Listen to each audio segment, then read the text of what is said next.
Assalamualaikum warahmatullahi ta'ala wabarakatuh. Alhamdulillahilladzi ja'ala rahmana lirrahim.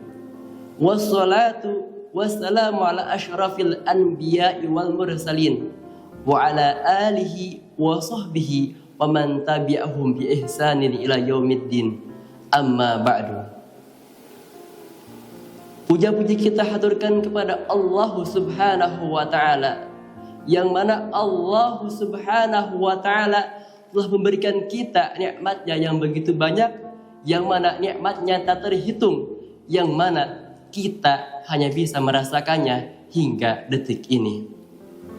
Salawat serta salam tak lupa kita haturkan kepada junjungan alam baginda besar umat Islam, Habibuna wa syafi'una wa qur'ati ayunina wa maulana Muhammadin sallallahu alaihi wasallam, yang mana beliau telah membawa kita dari zamannya kegelapan hingga zamannya terang menerang, dari zamannya onta hingga zamannya Toyota. Sahabat Kotorana Media dimanapun kalian berada, Allah Subhanahu wa ta'ala memiliki nama-nama yang sangat banyak. Dan daripada namanya adalah Ar-Rahman, yang mana Ar-Rahman adalah Allah Subhanahu wa ta'ala bersifat zat yang maha pengasih kepada seluruh umatnya. Allah Subhanahu wa ta'ala maha pengasih dengan tanpa memilih-milih. Ia maha pengasih kepada hewan, tumbuhan, benda padat, manusia, baik itu Islam, baik itu Kristen, baik itu Konghucu ataupun Hindu. Allah Subhanahu wa ta'ala tidak membedakan kasih sayangnya kepada seluruh makhluknya. Dan Allah Subhanahu wa ta'ala memulai wahyunya dengan satu ini, yakni kasih sayang. Dikatakan di dalam Al-Quran, dalam firman Allah Subhanahu wa ta'ala, A'udzu billahi minasyaitonir rajim. Bismillahirrahmanirrahim. Ar-Rahman 'allamal Qur'an khalaqal insan. Shadaqallahul azim. Ayat di atas memperjelaskan bahwasanya Allah Subhanahu wa ta'ala memulai wahyunya dengan kasih sayang. Sebelum Al-Quran diturunkan, sebelum manusia diciptakan, Allah menegaskan satu hal ini, yakni belas kasih sayang kepada seluruh makhluknya.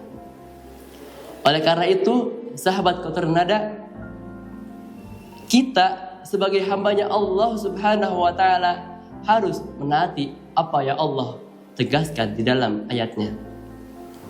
Kita harus menyayangi sesama makhluk hidup, mau itu hewan, mau itu tumbuhan, apalagi manusia. Karena banyak zaman sekarang orang yang hanya mendekatkan diri kepada Allah, akan tetapi jauh dari manusia. Ia hanya mementingkan hablum minallah saja, akan tetapi melupakan hablum minannas, yang mana hidupnya tidak seimbang dan akan menjadi hancur. Oleh karena itu, pemirsa Kotorana Media, seimbangkanlah antara hablum minallah dan hablum minannas. Jangan sampai satu dipilih satu. Dan barang siapa yang saling menyayangi, maka Allah Subhanahu wa ta'ala akan menyayangi kepadanya. Dan barang siapa yang tidak peduli akan hal orang Islam ataupun orang Muslim, kata Rasulullah SAW, falaisa minhum. Na'udzubillahi min dzalik, wahai pemirsa. Oleh karena itu, tanamkan mulai hari ini, mulai detik ini, kita harus merasa kasih sayang, harus menyayangi bersama makhluk hidup, apalagi makhluk hidup itu berupa manusia. Jangan sampai kita menyakiti sesama makhluk hidup, apapun itu, mau itu benda mati, mau itu benda hidup, mau itu kecil, mau itu besar. Jangan sampai kita menyakiti satupun dari mereka. Karena kita sedang di dalam bulan Ramadan, yang mana Ramadan ini adalah bulan yang penuh suci, yang mana kita harus membersihkan diri kita ataupun hati kita. Oleh karena itu hadirin sekalian, oleh karena itu pemirsa, kita mulai dari sekarang tanamkan di dalam hati kita dan mulai untuk menyayangi, saling menyayangi antara umat Islam ataupun umat lainnya.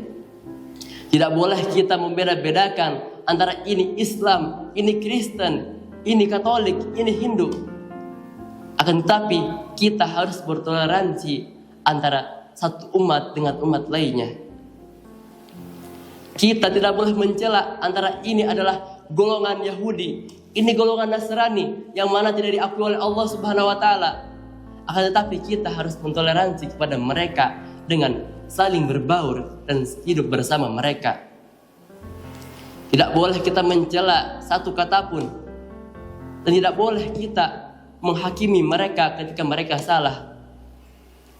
Karena apa? Karena seperti yang Allah Subhanahu wa taala perintahkan, contohkan kepada kita, yakni dengan sifat ar-Rahmannya, yakni berbelas kasih sayang kepada sesama makhluk hidup, mau itu hidup ataupun mati. Di bulan Ramadan ini, pemirsa sekalian, banyak sekali amalan-amalan, dan amalan yang paling utama untuk saling menyayangi adalah menyantuni anak yatim. Kita sebagai orang muslim harus peduli kepada anak yatim sebagai belas kasih sayang kita kepada mereka. Dikatakan oleh Rasulullah SAW ada 3 golongan yang masuk surga, yang mana diantaranya adalah orang yang menyantuni anak yatim. Maka dari itu perbanyaklah amal dan buanglah dosa, hapuslah dosa di dalam Ramadan ini. Sekian dari saya, wabillahi taufiq wal hidayah war ridha wal inayah. Wassalamualaikum warahmatullahi taala wabarakatuh.